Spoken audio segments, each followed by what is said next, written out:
Let's make my block tower quilt pattern that is perfect for layer cakes. Now I am using a children's fabric in Monsterville, but you can use whatever fabric that you have on hand because this pattern will work with anything. Now one layer cake will yield a 49.5" by 57 3/4" quilt.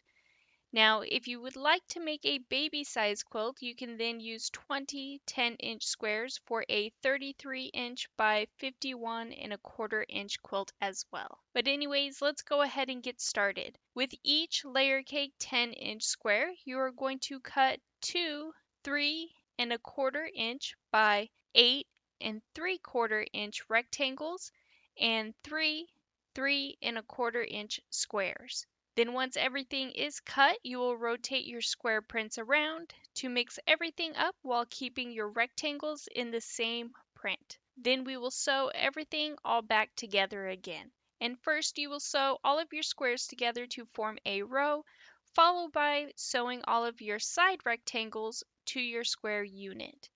Then once everything is sewn together, you will have a 8 3/4" square quilt block. Then all you have to do is just repeat these steps until you have formed a total of 42 quilt blocks or 20 quilt blocks for a baby size quilt. Then once all of your blocks are complete, you will lay each block side by side, rotating every other block 90 degrees.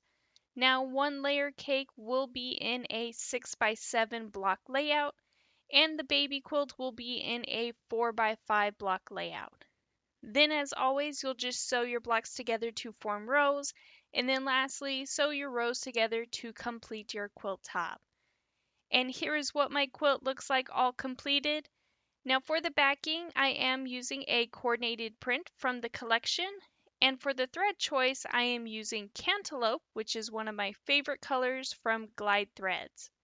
And here is what my quilt looks like all completed. For the quilting, I used African Samba, which I also scaled it down, and I will have a link for that in the description as well. But if you could please take a moment to hit that like and subscribe button, hit the notification bell so you can be notified for your next amazing quilt project.